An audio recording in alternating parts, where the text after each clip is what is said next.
बिस्मिल्लाहिर्रहमानिर्रहीम। अस्सलाम वालेकुम। Welcome to Urdu point 680। आज की वीडियो में हम बात करेंगे पाकिस्तान आर्मी में कमीशन की जॉब्स के हवाले से कि कमीशन ऑफ़िसर कैसे बनते हैं, जिसमें अप्लाई करने से लेकर सिलेक्शन तक की तमाम मालूमात होंगी। जैसे कमीशन ऑफ़िसर बनने के लिए तालीमी काबिलियत और हाइट वेट वगैरह की मुकम्मल मालूमात, अप्लाई कैसे करते हैं, अप्लाई करने के बाद सबसे पहला टेस्ट कौन सा होता है, इनिशियल टेस्ट की मुकम्मल मालूमात, इनिशियल टेस्ट में क्या क्या होता है, इनिशियल टेस्ट पास करने के बाद कहाँ बुलाया जाता है, मेडिकल और फिज़िकल टेस्ट की मुकम्मल मालूमात, ISSB क्या है। जब आप कमीशन ऑफिसर सेकंड लेफ्टिनेंट भर्ती हो जाते हो तो आपको कौन सा ग्रेड या स्केल मिलता है, ट्रेनिंग मुकम्मल होने के बाद आपका क्या स्केल होता है, स्टार्टिंग सैलरी कितनी होती है और आपको कौन कौन सी फैसिलिटीज़ प्रोवाइड की जाती हैं।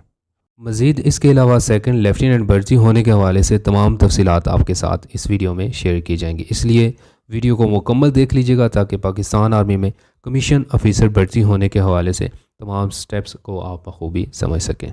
तो चलिए वीडियो का बाकायदा आगाज़ करते हैं। सबसे पहले हम यहाँ पर बात करते हैं जी इसके लिए अप्लाई कैसे करना है। आप अक्सर इंटरनेट यूज़ करते हुए जॉब्स न्यूज़ की अपडेट में PM में लॉन्ग कोर्स के हवाले से सुनते और देखते भी होंगे। ये जो लॉन्ग कोर्स होता है बेसिकली ये 2 साल की ट्रेनिंग होती है। इस कोर्स में जाने के लिए आपको पाक आर्मी की ऑफिशियल वेबसाइट www.joinpakarmy.pk से अप्लाई करना होता है। जैसे कि इस वक्त आर्मी में 147वां PM में लॉन्ग कोर्स इसकी रिक्रूटमेंट जो है वो जारी है। आप आर्मी की ऑफिशियल वेबसाइट पर जाएंगे, यहाँ से कोर्स आपने सेलेक्ट करना होता है और अपनी तमाम मालूमात इस फॉर्म में एंटर करके सबमिट कर देनी होती है। ये तो आसान सा तरीका है अप्लाई करने का। अब हम बात करते हैं रिक्वायरमेंट्स की, एलिजिबिलिटी क्राइटेरिया की, कि इस जॉब में अप्लाई करने के लिए तालीमी काबिलियत, उम्र की हद और हाइट वगैरह कितनी होनी चाहिए। कमीशन ऑफिसर सेकंड लेफ्टिनेंट की पोस्ट के लिए जो रिक्वायरमेंट्स होती हैं उनके मुताबिक आपकी हाइट कम से कम 5 फुट 4 इंच होनी चाहिए। आपकी क्वालिफ़िकेशन कम से कम FA या FSC 60% मार्क्स के साथ पास होनी चाहिए। और यहाँ पर एक प्लस पॉइंट ये है कि अगर आपने सेकंड ईयर के पेपर्स दिए हैं और रिज़ल्ट नहीं आया तो होप सर्टिफिकेट की बुनियाद पर आप अप्लाई कर सकते हैं। एज लिमिट में अगर आपने ग्रेजुएशन की बेस पर अप्लाई किया है तो 17 से 23 साल, अगर आपने ग्रेजुएशन 4 सालों में किया है तो 17 से 24 साल, और अगर FA या FSC की बुनियाद पर अप्लाई कर रहे हैं तो आपकी उम्र 17 से 22 साल होनी चाहिए। और आपकी जो वेट है बॉडी के हिसाब से होता है। ये तो हो गई बात रिक्वायरमेंट्स की। अब हम बात करते हैं अप्लाई करने के बाद कौन से टेस्ट होते हैं। जब आप अप्लाई करते हैं तो उसके 72 घंटों बाद आर्मी की जो ऑफिशियल वेबसाइट है वहाँ पर आपकी स्लिप आ जाती है और उसमें इनिशियल टेस्ट की तमाम डिटेल लिखी होती है, जिसमें टेस्ट डेट और सेंटर वगैरह मेंशन होते हैं। और आप जिस भी शहर से अप्लाई कर रहे हैं वहाँ करीब ही आर्मी के जो टेस्ट सेंटर हैं वो मौजूद होते हैं, वो आपको स्लिप में बता दिया जाता है। तो सबसे पहले जो टेस्ट होता है इसको इनिशियल टेस्ट कहते हैं। इसमें आपके 4 टेस्ट होते हैं। एक होता है इंटेलिजेंस टेस्ट जो कि बहुत आसान होता है। इस बारे में हमने जो लास्ट वीडियो बनाई थी उसमें इसके बारे में डीपली बताया है और साथ एग्जांपल्स भी दी हैं।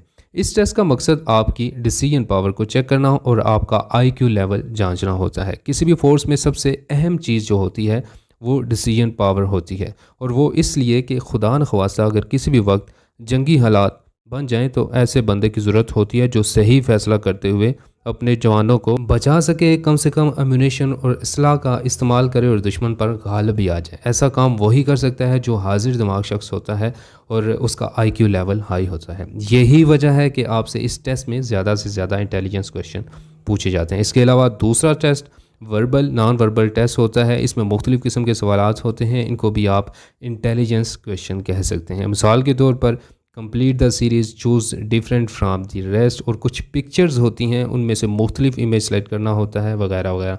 इस पर हमने बाकायदा तफसील से अलग वीडियो बनानी है जिसमें आपको डिटेल के साथ इस बारे में भी बताएंगे।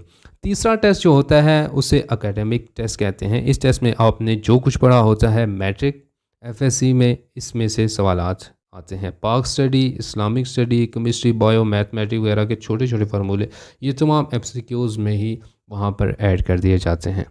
और इसके बाद चौथे नंबर पर आपका जो टेस्ट होता है उसको कहते हैं जी aptitude test, psychology assessment test भी आप इसको कह सकते हैं। इस पर भी हमने मुकम्मल वीडियो बनाई है, ऊपर आई बटन में आपको लिंक नज़र आ रहा होगा, उसको भी आप देख लीजिएगा। इस टेस्ट में आपके दिमाग को जांचा जाता है कि आप कितना पॉजिटिव सोचते हो। मिसाल के तौर पर आपसे टेस्ट में सवाल पूछा जाता है कि आपकी दोनों टांगों के दरमियान क्या है, तो डेफिनेटली इसका जो पॉजिटिव आंसर बनता है वो यही है कि दोनों टांगों के दरमियान घुटने हैं। इसके अलावा आपके सामने एक आधा पानी का गिलास है और आपसे पूछा जाता है कि इस गिलास में मौजूद जो चीज़ है उस पर एक फ़िक्रा बनाएं। अगर आप कहते हैं कि आधा गिलास पानी से खाली है तो ये गलत है। अगर आप कहते हैं आधा गिलास पानी से भरा हुआ है तो इसको पॉजिटिव कंसीडर किया जाता है। इस टेस्ट में आपने हर डबल मीनिंग क्वेश्चन में पॉजिटिव रहना होता है। इसके बाद आपका छोटा सा इंटरव्यू होता है जिसमें आपका कॉन्फिडेंस देखा जाता है और कुछ जनरल नॉलेज के हवाले से आसान सवाल पूछे जाते हैं। और ये क्लियर करने के बाद आपका अगला टेस्ट मेडिकल टेस्ट होता है, इनिशियल मेडिकल टेस्ट। इस टेस्ट में आपकी height, eyesight, weight, colour blind test, knee knocking test और फ्लैट फुट टेस्ट होता है और मज़ीद ओवरऑल बज़ाहिर बॉडी को देखा जाता है। तो ये तमाम टेस्ट हैं, इनको इनिशियल टेस्ट कहते हैं। अगर आप इन तमाम टेस्ट को पास कर लेते हो तो आपका फ़िज़िकल टेस्ट होता है। इसमें 15 पुशअप्स, 15 सिटअप्स, रनिंग और डिच क्रॉसिंग वगैरह होती है।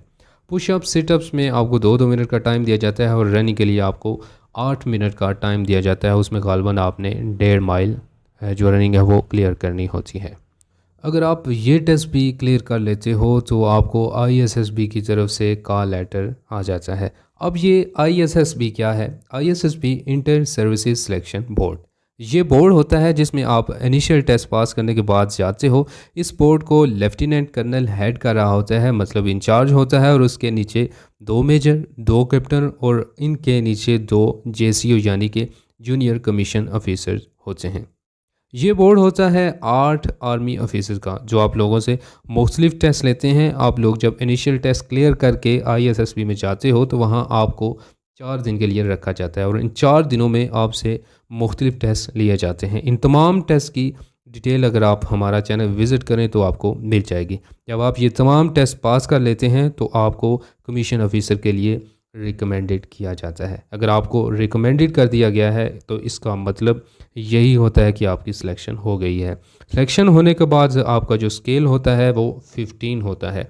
जब आप 1 साल ट्रेनिंग कर लेते हो तो 16 ग्रेड में आप चले जाते हो और जब आपकी ट्रेनिंग मुकम्मल हो जाती है तो आपको 17 ग्रेड के साथ पास आउट किया जाता है।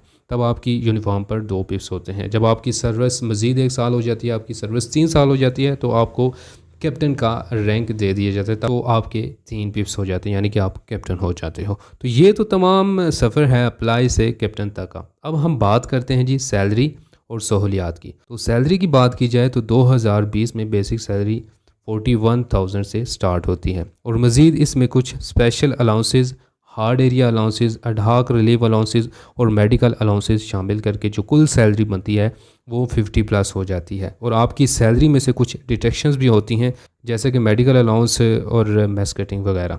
सहूलियात की बात की जाए तो सबसे बड़ी सहूलत आपका किसी भी किस्म का इलाज है वो बिल्कुल फ्री होता है। शादी से पहले आपके पेरेंट्स का भी इलाज फ्री होता है और जब शादी हो जाती है तो आपकी बीवी और बच्चों का इलाज भी बिल्कुल फ्री होता है। मज़ीद आपको वेपन के हवाले से वो अथराइज़ कर दिया जाता है जैसे कि P7 हो गया और रिवाल्वर वगैरह होता है, इसको रखने की आपको इजाज़त दे दी जाती है। आपको बाकायदा तौर पर एक प्लाट भी अलाट किया जाता है, वो इस सूरत में होता है अगर आप इसमें अप्लाई करते हो। आर्मी में इस तरह की स्कीम्स चलती रहती हैं। साथ साथ आपकी जो सैलरी होती है उसमें डिडक्शंस होती रहती हैं और वो आपके नाम कर दिया जाता है। तो ये तमाम मालूमात हैं जी में कमीशन ऑफिसर भर्ती होने की। तो इस तरह से आप अप्लाई करके आर्मी ऑफिसर भर्ती हो सकते हैं। मज़ीद आपने कमेंट में बताना है कि आपको वीडियो कैसी लगी है, आपने कौन सी पोस्ट के लिए अप्लाई किया हुआ है, ताकि हम मज़ीद इस पर प्रिपरेशन के हवाले से भी वीडियोस बनाना स्टार्ट करें। वीडियो अच्छी लगी हो तो उसको लाइक ज़रूर कीजिएगा। मिलते हैं नेक्स्ट वीडियो में, तब तक के लिए रखिएगा अपना ख्याल। खुदा हाफ़िज़।